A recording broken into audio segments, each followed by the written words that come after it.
Robert F. Kennedy Jr. is slated to reveal the cause of the autism epidemic in September 2025. The autism is such a tremendous horror show, what's happening in our country and some other countries, but mostly our country. How are you doing on that? We are doing very well. We will have announcements as promised in September. We're finding certain interventions now that are clearly, almost certainly causing autism. And we're going to be able to address those in September. It's such a big day. I'm looking forward to that day because there's something wrong when you see the kind of numbers that you have today versus 20 years ago. And those numbers, what are those numbers, Bob? Well, in 1970, the biggest epidemiological study in history was done in Wisconsin. They looked at 900,000 children and they were looking for autism. They knew what it looked like. And they were very, very precise about it, and they found an incident rate of 0.7, in other words, less than 1 per every 10,000 children.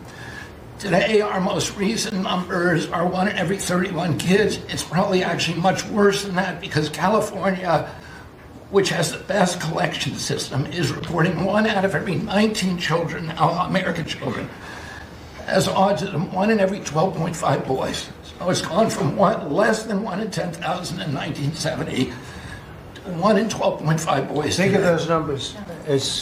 So there has to be something artificially causing this, meaning a drug or something. And I know you're looking very strongly at different things, and I hope you can come out with that as soon as possible. We will. So 1 in 10,000, and now it's 1 in 31 or 34 or 12 if it's a boy. Can you imagine that? 1 in 12. That's for a boy. 1 in every 12.5 boys. It's not even believable that could be. And that was 1 in 10,000 not so long ago. I've been hearing these numbers, and they get worse and worse every year. There's got to be something. I think there's nothing, including favored nations and everything else, there's nothing that can be, if you can find out the reason that that's happening, and I know we're gonna do some things. I think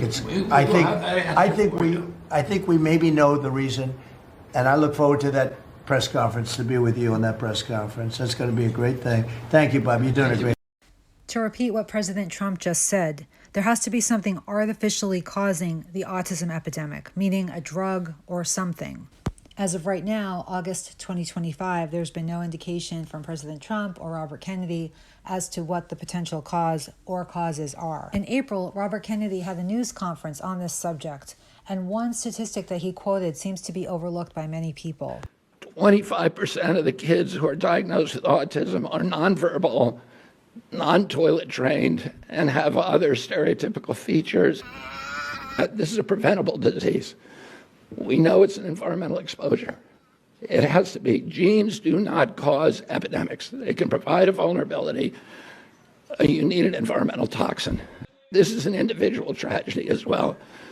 Autism destroys families. More importantly, it destroys our greatest resource, which are our children. These are children who should not be suffering like this.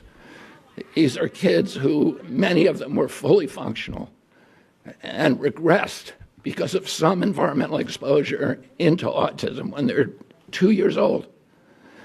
And these are kids who will never pay taxes, they'll never hold a job, they'll never play baseball, they'll never write a poem, they'll never go out on a date. Many of them will never use a toilet unassisted. And we have to recognize we are doing this to our children. No matter what is announced in September 2025 regarding the cause of the autism epidemic, it's in our power to stop it. And it's also in our power to help these children with profound autism and their families. Step out? No, unless I let you film, and nobody's going to ever know that this is true autism. That's it.